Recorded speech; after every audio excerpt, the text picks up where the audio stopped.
You know, I know I'm like one of 5 people who give a damn, but I gotta say, the Twisted Metal continuity is a complete and utter travesty. You have the first 2 games by SingleTrack, okay. You have the 3rd and 4th games by another company that completely bastardized the concept, but their games were otherwise considered the official sequels. Then once the original team from SingleTrack completely left the company to form Incognito Inc., they made both Black and Small Brawl, both of which were for all intents and purposes completely different continuities, and while it was once again the original team working on it, they still made games completely unlike the original 2. Then finally, we get to the subject of today's video, Twisted Metal Head-On, because now that Incognito Inc. had created what many consider to be their magnum opus in Black, they decided to go back to the original vanilla caffeine-free continuity. But instead of working off of what 989 Studios had done, they instead decided to completely ignore the 989 games and instead make Twisted Metal Head-On the official sequel to Twisted Metal 2, in the intended vision for what the original developers wanted for the series, making this game canonically the 3rd game in the whole continuity despite being the 7th game in the whole series. Wrap your mind around that. You know, I've been getting into the Halloween movies recently, and boy, I'm seeing some parallels here. Aside from the masked killer being the most recognizable figure, a sequel that's a complete departure from the original concept to the point that most people don't even acknowledge it, a reboot that takes an already grisly, messed up concept and takes it to its logical conclusion, and now multiple different continuities based around different creators making different sequels to early entries. Although the irony is that my favorite Halloween movie is 4, not so much with Twisted Metal. Now, if you watched my video on Harbor City, you already know the story behind this game, and if you haven't, well, you should. But to give a quick recap, this was the game that Incognito Inc. ended up making instead of Harbor City because PlayStation wanted a Twisted Metal game to launch alongside their new handheld device, which would end up being the PSP. The shifting of resources and focus was one of the handful of reasons why Harbor City was cancelled, so in the end, Harbor City died so that this game could live, leaving this game with a little more to live up to than it did originally. Aside from that, it was also a sequel that ignored a couple of lesser received sequels and is directly intended as the true sequel to what is popularly considered one of the best games in the series. So basically, what we have here is a recipe for a game that's tempting fate. I think the issue from the start is the 2 games that this entry is most connected with. Twisted Metal 2, the game it's a sequel to, as well as Twisted Metal Black, the most recent entry in the series at this point. Because of this, those are what this entry is going to be most compared to, and both those games revolutionized the series in their own ways. Whereas Head-On seems more like a comfortable sequel, something that's not intended to push the series forward in many ways, but it would be unreasonable to expect every sequel to be revolutionary in some way. Sometimes a bit of wheel spinning is acceptable, and I'd say that's definitely the case here. But it's for that reason, and more that we'll get into, that I think this game can be considered easily the most forgotten entry in the series. And after playing through this game something like 9 times for this video, it's hard for me to deny that the game doesn't deserve that. But generally, underplayed or not, I think the game deserves justice, so it falls on me to do Twisted Metal Head-On the justice it deserves. Now, while this game was a PSP launch title, I'm mostly going to be focusing on the PS2 version ported to the PS2 by Eat Sleep Play, the successor to Incognito Inc., because it's the version I'm most familiar with, and once you bump them up to 1080p, they look virtually identical anyway. The mission statement of this game seems to be bringing the series back to its more cartoony, more exaggerated, more darkly comedic roots. I'm generally not a fan of bringing things back to their roots because usually to go back to your roots means to go back to when you weren't as good, but in this case I believe that aiming for something akin to the first or second games isn't a bad thing because those games were excellent in their own right. This mission statement is displayed right from the game selection when you have the option to pick either Lost or Head-On. For Head-On, Sweet Tooth's portrait is straight cartoony compared to the more realistic portrait of Lost. And this is what it looks like mid-transition. Fiddle-dee-dee. And they continue that mission statement with a cel-shaded intro cutscene that's excellently animated and introduces you to all the characters. This is actually very reminiscent of the cutscene from the intro to Twisted Metal 3, but where that attempted to be realistic CGI for the time and ended up falling down the uncanny valley and hitting every rock on the way down, Head-On is stylized, so it makes the most out of its lower resolution, and that's just the first indication of the fact that this is like Twisted Metal 3 done much better. The only drawback is, and this seems to be a universal issue with the PS2 version, there's some noticeable video corruption going on here. Emulated or on original hardware, it's all the same, and unfortunately, the in-game cutscenes couldn't maintain that level of quality. This is obviously a space limitation given that this game had to fit on a tiny PSP disc, so even if they did have the time to make a fully CGI cutscene for every character, it probably wouldn't have fit. In its place, we have what amounts to motion comics with voiceovers, which is more than serviceable for the stories they attempt to get across, although with the general back-to-basics approach, there's nothing really new or fresh with the story. It's the age-old approach. If I recall correctly, I believe 2 years have passed since the previous contest we were privy to in Twisted Metal 2, and now Calypso is hosting another tournament for the usual prize. I am Calypso. The entire planet is your battleground. Your prize, one wish. But the individual stories are pretty cool. A lot of it follows up on Twisted Metal 2, such as Miranda Watts taking up the mantle of Twister after her sister Amanda Watts went missing after she competed, and if those two aren't collectively referred to as the Twisted Sisters, we have failed as a species. Miranda is of course looking for her missing sister, and that leads to a hilarious ending cutscene. Then there are the two characters who previously died and are back from beyond the grave to try and make things right. Simon Whittlebone, who fell from his great tower, wants another chance at life, and Krista Sparks wants Calypso to undo the car accident that killed her. Then there's the curious case of Outlaw, because Carl and Jamie are now reunited and united against Calypso and want to finally put an end to this madness once and for all. Or Axel, who, having regretted ripping his own arms off, got robotic arms installed by a scientist on the condition that he win the competition and give up his wish. Of course, not every story is just following up on something from Twisted Metal 2. There's our boy Sweet Tooth, who's sick of simply being the star of the competition and now wants to run the competition,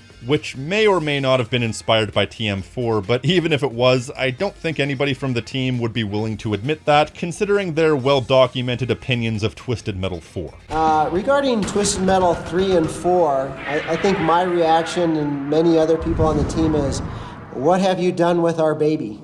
Or there's Mr. Grimm, who finally wants to retire from being the Grim Reaper. I think the most interesting story of this entire game is definitely Marcus Kane, because in Twisted Metal 2, while he may have shared a last name with Needles, any connection between the two was subtle at best, and the same goes for his self-awareness. He may have been self-aware of the fact that he was in a video game, but that was barely mentioned. Then Black came along and made it an established fact that he and Needles were different personalities of the same shell. But that was only a fact that you could unlock through at least 20 hours of work, and then you had to decipher a bunch of codes. Now all subtlety is out the window. They're straight up telling you that Marcus and Needles are the same person right in Marcus's character bio. A fact that's expressed to varying degrees in both their stories as well as the eventual Darktooth story. Yeah, once you beat the game once, I think on any difficulty, you unlock Darktooth as a playable character, notably the final boss of the second game as well as this game. And the entire concept of the character is what happens when two opposing personalities finally decide to unite as one.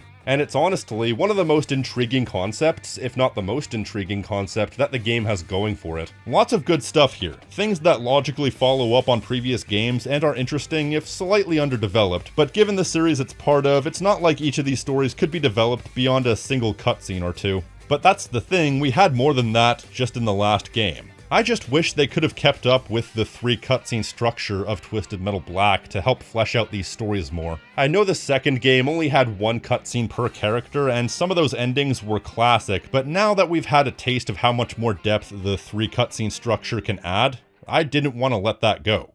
It started out so simple, so pure. 2012 understood this, but that's a discussion for another day.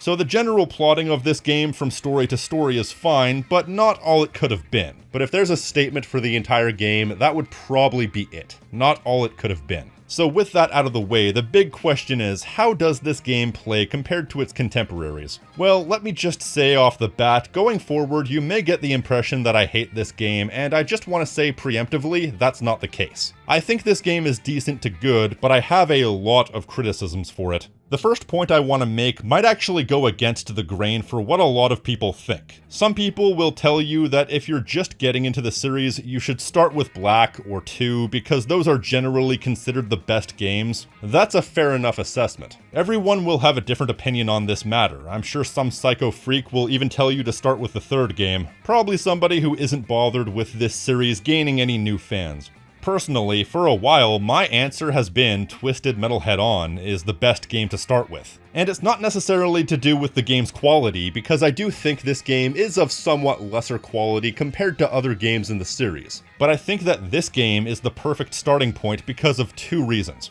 First of all, this game has the most content out of any Twisted Metal game. You have no less than 18 main characters and 11 levels. So you have easily the most variety of characters you've ever gotten in the series, leaving you with more base variety. You also have more levels than most of these games, with the exception of something like Black, which had more levels but with several levels left behind multiplayer. So as far as gameplay variety, you'll generally get more out of this game compared to pretty well any other game in the series, and with 18 characters to play as, it's basically guaranteed that at least one of these characters will be suited to your specific playstyle sensibilities. The other reason that I think this is a good starting point is that this is by far the easiest game in the series. Allow me to emphasize so you understand. This isn't among the easiest, this isn't arguably the easiest, this is by far the easiest game in the series. Let me tell you something. Whenever I take an extended break from the series, I always try to reacquaint myself with the series by playing a game on easy mode, just as a way to refamiliarize myself with the controls and gameplay, and even on easy, most of these games in the series can be pretty unforgiving.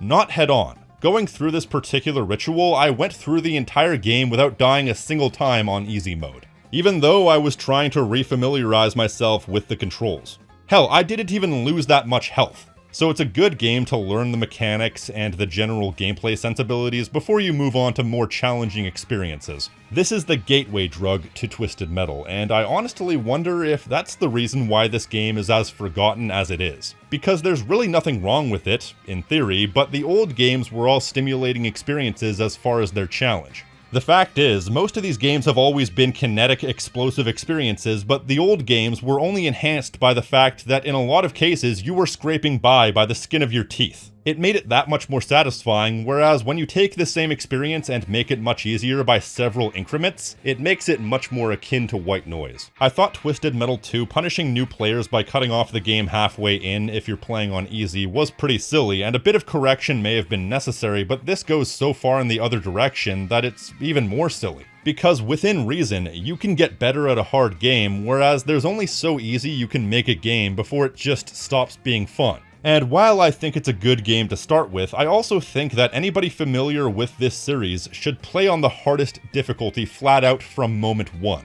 Because even on the hardest difficulty, it doesn't really measure up to the easier difficulties of the previous games. The only times I died in hard mode was when I was playing recklessly, just throwing myself into danger, or when I got swarmed by multiple characters. Because if you do get attacked by multiple characters on the hardest difficulty, you can die fairly quickly. But in most cases, it's not that hard to avoid these situations just by going after the characters who are alone. In most 1v1 situations, or as I prefer to call it, jousting, because they usually just boil down to ramming into each other and throwing your entire arsenal at the other person, it's usually pretty trivial to curb stomp any enemy without losing much health, especially while using the freeze blast. On hard difficulty, they do tend to use the freeze blast more often, but the AI isn't particularly good, so even if they do freeze you a couple of times, they usually don't take advantage as best they could.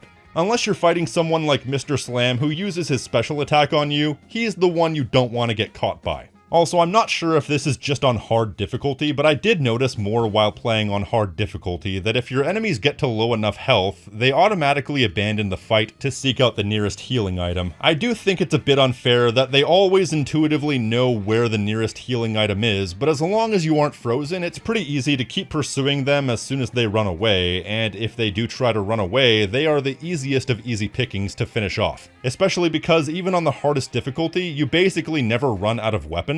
In fact, the opposite is true. I was routinely running out of space for more weapons to the point where I was spamming them at times just to get rid of my arsenal. So no matter the circumstances, you're always too powerful in this game. I know this isn't always the easiest thing to balance, and I'm not necessarily sure why I always have more than enough weapons, whether it be the spawn rate, the density of weapons in the level, or the amount that I get per pickup, but there's no reason I should have 10 power missiles or 14 homing missiles at any given time. Part of what makes laying into your opponents with missiles and whatnot so satisfying is the scarcity of the weapons. Building yourself up takes time, so the payoff is more worth it. It makes every single shot potentially high stakes. Also too, in previous games, no one weapon was ever in such high abundance that you could rely on something individually. You had to be willing to change up your game plan at a moment's notice. Like maybe all you have are a bunch of remote explosives, so you need to start laying traps. Maybe you're out of missiles but have a bunch of ricochets, so you have to plan around the bounce trajectory.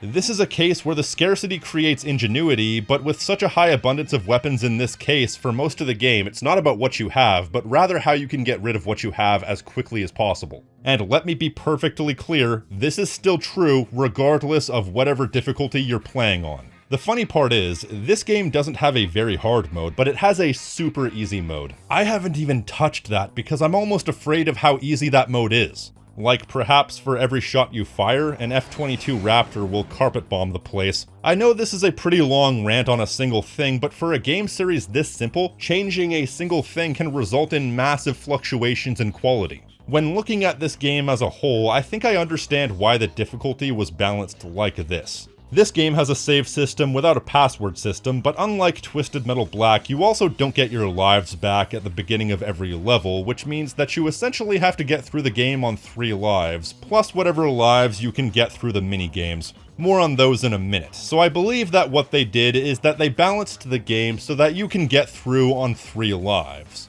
I feel like they missed the forest for the trees here, because realistically, there was nothing wrong with how Black did it. You got 3 lives for every level, but each level is hard as balls. But trying to accommodate the live system the way that Head-On does it, it's like if you had a very tall person who kept ramming their head into a door frame, and instead of taking the time to build a new door frame, they instead cut off their feet so that they could get under the door frame easier. There are better ways to do this. What a shame.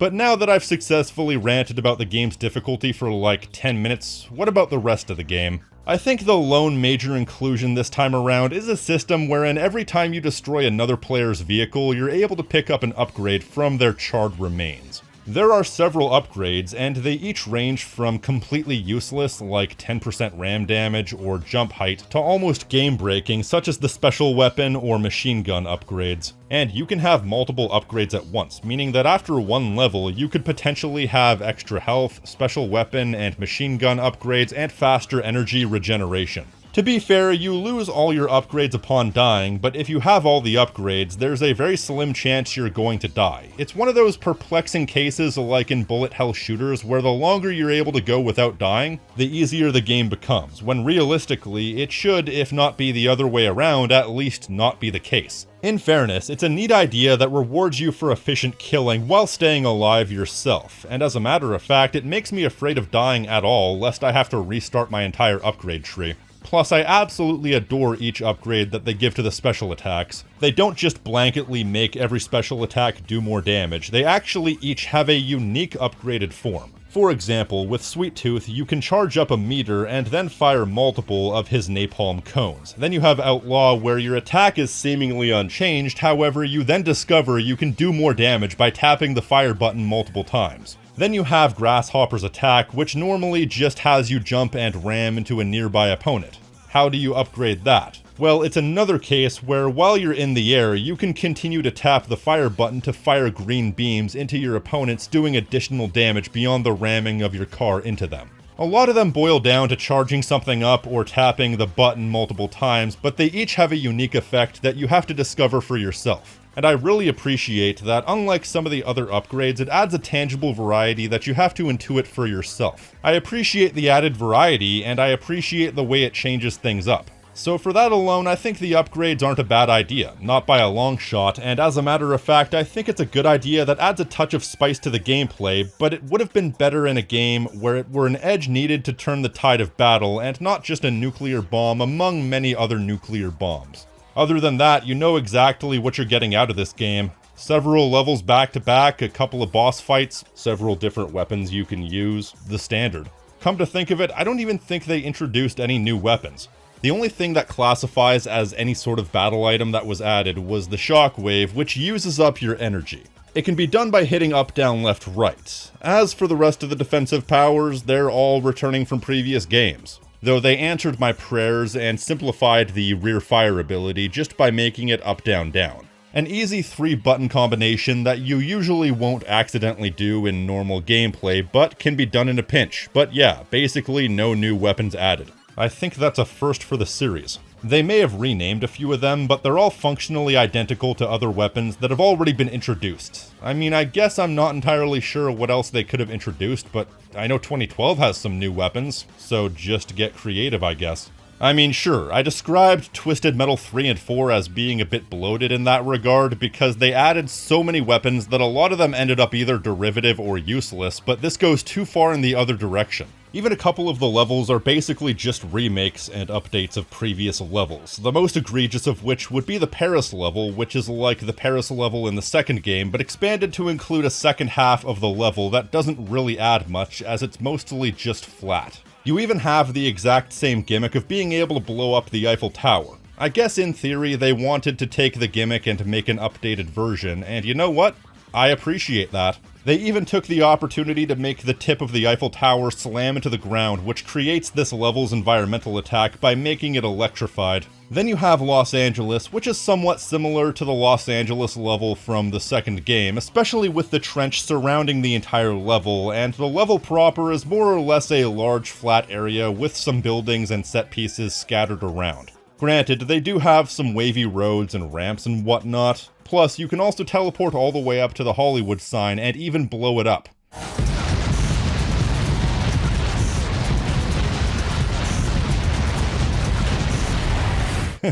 And that's what I think of Hollywood, especially any studio that tries to push AI as the way forward. Yes, I'm talking about you, Sony. Okay, technically it's the LA Wood sign, but my point still stands. And then there's the Tokyo Streets level. Am I the only one who thinks this level is extremely reminiscent of the Hong Kong Crunch level in the second game, except for the graphics that are depressingly gloomy? It doesn't help that you also fight the final boss in this level, which just so happens to be Darktooth. Technically the same final boss as the second game, except that it's not Charlie Kane this time around, and also it has this grabby attack. Despite some additional set pieces, it feels like it's going through the same motions as Hong Kong Crunch. Come to think of it, Tokyo Rooftops also seems semi-reminiscent of the abandoned skyscrapers level from Twisted Metal Black. That level is still good, don't get me wrong, especially the fact that you have to make your own pathways between buildings by blowing up these radio towers, but I'd be lying if I said it's not a touch derivative. In fact, the Uncle Eddie boss fight is virtually identical to Minion from Twisted Metal Black, with the one exception being that you have to fight a bunch of fodder immediately beforehand. Huh. The more I think about it, the more I'm really starting to feel a lack of originality with this game. What exactly is it attempting to be? Because while it is attempting to be a sequel to Twisted Metal 2 that deliberately replaces 3, it also goes through a lot of the same motions as other games to the point that it almost feels like it's attempting to be a greatest hits showcase of the series thus far. And I wonder if that's a case of them wanting to pay homage to the previous games, or if it's the fact that they were running out of ideas, or perhaps they didn't have enough time to come up with new ideas. I mean, sure, Twisted Metal Black came across as a greatest hit showcase of the series thus far, but that was more in a mechanical sense. They brought back all the best gameplay ideas, while the actual content of the game, the levels, the specials, the stories, etc., were all basically original with the exception of something like Highway Loop. Whereas this is just plain derivative. It copies a lot of aspects of the previous games, but doesn't really bring enough to the table in its own right. In fairness, some of the other levels are pretty original. If I recall correctly, I believe I named Russia as the peak of the level design in this game. While it may be big, very big, it's brimming with detail. With so many secret areas to explore, and even a system where you can activate missiles to blow up various parts of the level in order to open up new side areas. It's an excellent level that could have used a bit of trimming down, but that doesn't take away from the fact that there is so much detail in this level that no two battles are ever alike. Plus, this level also has the second best environmental attack in the game. For some reason, I think that Incognito Inc. had some negative opinions about Russia. This was 2005, don't forget, back when Russia was still cool. I guess most of the developers grew up during the Cold War, so that might explain it. So aside from having a bunch of missiles just laying around that get fired at random buildings, the environmental attack is also a missile. You activate it, and it creates a giant explosion that damages anybody near it. That's funny, but I feel like if I laugh, I might suddenly come down with a bad case of being thrown out of a window. Egypt is also good if a touch too big. We may have already had a level in Egypt previously, but this is much better. The level is so big and there's so much detail that once again, no two attempts are ever the same. There's an entire chunk of the level which is completely underground, which you can miss entirely, and you have this great chasm with multiple elevations, and probably my favorite environmental attack in the game, and one of my favorites in the series. You can activate a tornado. It's just fun to lure people into the pit and watch them spin like a pinwheel. Roman ruins is also simple but effective, and every time I hear the term Roman ruins, I feel the urge to point my index finger to the sky. Transylvania is a bit too big, but I enjoy the scenery, the multi-level castle, and the expansive countryside. Greece is also a bit too big. Are you maybe starting to see a pattern? But there's a lot to play around with. Including yet another one of my favorite environmental attacks, although in this case it's more so for the visuals rather than the implementation, because there's a statue of Zeus shooting lightning. That's pretty sick.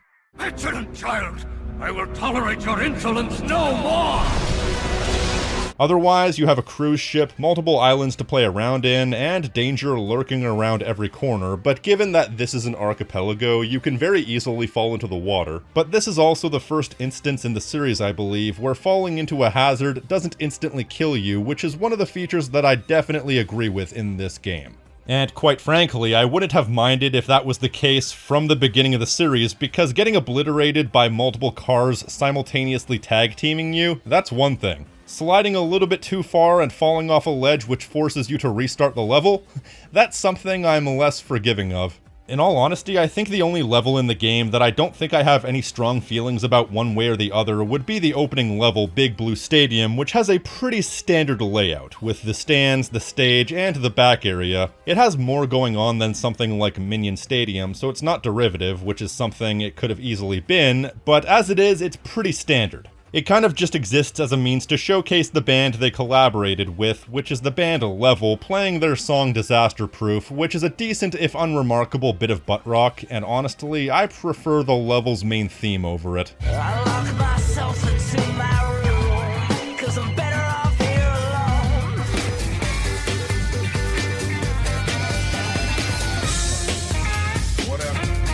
As for the rest of the soundtrack, it's pretty good, as is usually the case, although the final boss theme is remarkably low-key.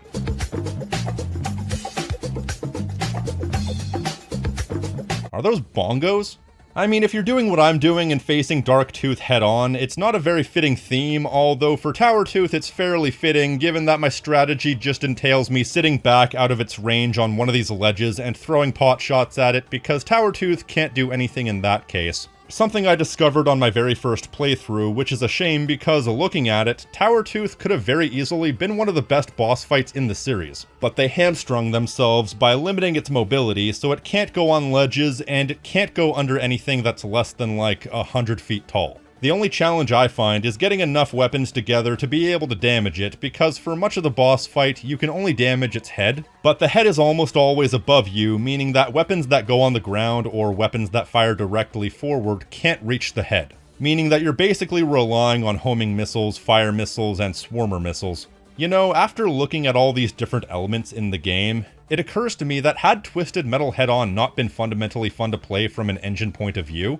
it probably would have been a lot closer to Twisted Metal 3 or 4 in terms of quality. It still manages to get that balance of light and arcadey while still giving you full control. It still feels intuitive, but also weighty enough that you feel the presence of your cars within the game world and you're not flipping around like a balsa wood stock car. You'll slide for a short distance, but there's no danger of losing control or spinning out. You feel like you're immediately back in control the moment you hit the ground after being airborne. And the hits still feel satisfying to land, despite this game originally being on the PSP and not really being changed much in the translation to the PS2, therefore the visual presentation isn't quite everything it could have been. That doesn't diminish the impact or the innate enjoyment of making things explode, whether it be your enemies or something in the environment. Even with all the issues, the difficulty, the abundance of weapons, the broken upgrades, etc., there's still a caveman part of my brain that just enjoys firing weapons and seeing explosions. It just looks and feels good to do, so there's only so bad the game can be. Plus, with all the new and returning cars you can play around with, this will definitely take you longer than any traditional game in the series to 100%. 2012 is not a traditional game before anybody says it. In fact, it's worth noting that the newly introduced ATV has the least amount of health out of any character in the series, so if you're looking for a challenge, that's your way to go. Personally, I just don't enjoy playing as ATV. If he had a better special attack, I would be willing to try it out, but the low health combined with the wank special attack just makes him not very enjoyable in my eyes. Even if the upgraded special attack is literally a completely different attack. But still, ATV is certainly something for people looking for the extra challenge because that it certainly brings. One of the other new characters to try out would be Cousin Eddie, who drives around in a rundown RV. It's got the weight and special attack from Darkseid in previous games, with the upgraded special attack of Thumper from previous games. In fact, I kind of wonder if they nerfed Thumper's special ability to make Cousin Eddie's special ability more useful. The other two new playable characters are Darktooth and Towertooth, which I believe makes this one of the rare games where you can actually play as all the bosses. Although Towertooth, you can only play in a single challenge mode, which makes sense because Towertooth is very tall and that would conflict with a lot of the architecture in each of these levels, so much like a lot of things, the novelty is cute, but it's only worth doing once or twice. The same applies to the level minigames. This time around, in every level of the main story mode, you have a bonus game you can play, and completing them will result in a new unlock. Sometimes it will be as benign as an extra life, and sometimes it'll be a new character, or unlocking the level in Deathmatch. I have two minds about this because on one hand I like this better for unlocking levels because most of the time these platforms are easy to find compared to the little black boxes in Twisted Metal Black, but I'm less of a fan of them as far as unlocking new characters because I found that finding codes or finding the secret areas where the characters are hidden rewarding in previous entries, and it also doesn't help that most of these minigames are also wank. Like, the race is completely broken because the moment you get ahead of the motorcycles, you'll never not be ahead because they don't have any weapons that can fire forward. The only thing they can do is drop mines, which can't do anything if you're already ahead. The one where you have to blow up the clown heads and then collect the stars is pretty bad because the collision with the clown heads is inconsistent at the best of times. Then the tank game sucks because you have to destroy these tanks on a small icy battlefield with an isometric point of view. So it controls like ass, and it's fairly mindless because the tanks don't do anything other than move in a circle and try and point at you. So the solution is easy, but it's also annoying because the controls on the ice are difficult. And that one unlocks Axel, one of the most prominent characters in the series, so you practically have to do it. The absolute worst of it would probably be the Paris Chopper Shoot minigame, because in that case you have to fire napalm barrels at helicopters, but the timing is so finicky that it's almost meaningless. So to me it comes across as a luck game more than anything. Some of these other minigames are okay, such as the obstacle courses or the demolition derby, but none of them are good enough in their own right to be worthwhile additions. They're more of a means to an end for me to check off a list rather than something that I actively seek out from game to game. And if they didn't unlock a vital aspect of the game like characters or levels, I wouldn't have even bothered doing them. Honestly, I wouldn't even consider these level minigames to be actual additions to the game. They're gimmicks. I'm not sure if they were trying to test the waters to see what else they could get out of the game engine, or if this was genuinely their attempt on giving the game some novelty. If the latter, they failed. Pro tip though, these minigames are also affected by the difficulty, so my recommendation would be to go through the game once on super easy or easy just to get these minigames out of the way and unlock everything. Though if you do beat them more than once, instead of the bonuses, they actually give you the cheat codes to the game, which I find funny. The idea that the cheat codes are actually diegetic elements within the game to be found rather than something to look up on the internet. It's also worth noting that these minigames are, I believe, partially why it's very easy to max out your weapon cache, because you'll pick up weapons from this mode which will then end up in your regular weapon stash, and I believe you can actually go beyond the maximum weapon inventory limitation through this game mode. I know there were definitely times when I did go over the limit, and I'm pretty sure this is why. So there are times when I have to fire off several weapons before I'm able to pick up one thing. Why? Why not?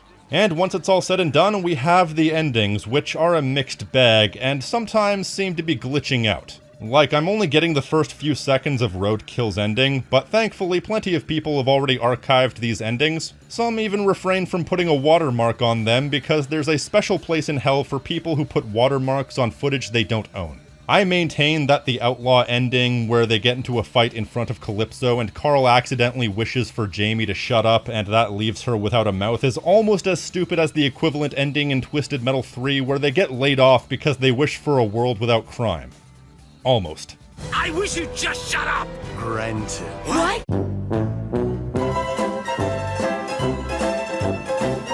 Axel's is also a bit dumb. He tries to go back on his deal with the scientist, which causes him to accidentally wish for pizza. It's funny in a cosmic sort of way, but still dumb. And then there's Krista Sparks' ending, and I still have no idea what the hell they were going for here. She wishes for the accident that killed her to have never happened, and then that results in a bunch of memories followed by her being in a coma. I feel like this is one of those things that only really makes sense in the writer's head, but to everyone else, it's bewildering as fuck. There's an interesting point here that Calypso was genuinely trying to follow some series of steps to bring her back properly because his powers have some sort of limitation, and it's interesting that he was genuinely trying to rescue his daughter through the correct means, but in the end, it's very confusing. But with that, you also have a few of the best endings in the series, such as the ending where Sweet Tooth wishes to switch places with Calypso, and Calypso is actually forced to oblige, implying that the power he has over the tournament is actually not his own, and he's forced to oblige no matter what. Probably why he's keen to monkey's paw the hell out of every wish, because while he's forced to grant the wish, he's allowed to interpret the words however he wishes. Roadkill's is also pretty cool, where he wishes to wake up from the nightmare that he feels he's been in for years, but in actuality, all he does is switch personalities from Marcus to Needles, continuing this never-ending struggle between the two personalities. Twisters is funny, if only for the fact that Calypso summons Mr. Grimm to revive Miranda's sister Amanda, and he just looks completely confused as to what's going on. One of the coolest endings to me, however, is the ending to Darktooth, where Needles and Marcus are finally able to meet face to face. It's not a particularly long conversation, but it's a fascinating one. Who are you? Oh, come on. Don't be naive. Don't you drive Sweet Tooth? I'm a little bit more than that. Which continues to reinforce my point that the most interesting thing about this game is the dynamic between Marcus and Needles, and I wish we would have gotten more of that, but unfortunately those few interesting plot threads have to live alongside a lot of chaff. I'm really not trying to be negative about this game because I do genuinely like it. While it falls somewhere in the middle of the pack, it's still far better than the games it's attempting to replace. But then again, I suppose that's faint praise. This game is good, but that's all it really is. It's good, but not exceptional. And it's also good for very unremarkable reasons. I feel like it's one of those cases where to review the game, I mostly am just going over objective facts about it, whereas I feel like other games actually inspire me to look at things in a more deep, detailed way. Twisted Metal Head-On doesn't really inspire me creatively like so many other games have, including its direct predecessor, and it's not a crime for a game to be just okay, but I don't know, if you were to ask me which games in the series I would play on my own time, this kind of places lower on the list. Of the games that count, this is the most okay game out of all of them, and I do appreciate how much work went into it, how much content they made for it, and the fact that it's a game that helped usher in the PSP. But if you were to ask me if it was worth canceling Harbor City in favor of this game, or if it lives up to the expectations that it really needed in order to justify itself, lofty as those expectations may have been, I really don't think it does. It's functionally sound, but doesn't really leave a lasting impression. I even found myself bored at times, something that this series has never really left me feeling. Frustrated or exasperated, sure, but bored? Even if it was only a little bit, that's still not a good thing. I wish I liked this game more than I do, but it's just okay, but being okay is okay. I've already said that not everything needs to be revolutionary, but even if that may justify this game's existence, it doesn't make it more than what it is. The most forgotten game in the series, because it is the most forgettable. You can do a lot worse than Twisted Metal Head-On, but you can also do a hell of a lot better, and in all honesty, it's probably gonna be a while before I replay this game because, unlike a lot of other games in the series, I just feel that I've gotten my fix. With that said, we just have one game in the series remaining to cover analytically, and that would be Twisted Metal 2012. Maybe by the time I finish, there will be a new game announced, but probably not. But then again, I'm not really bothered by that sort of thing. So with that said, I'll just say what I always say. If you like this video and want to support the channel, you can like this video, leave a comment telling me what you think, subscribe, and hit the notification icon so you're always up to date on what I'm doing. I've been the King of Snark Style right here on Tactical Bacon Productions, and I will see you next time. Stay crispy, my friends.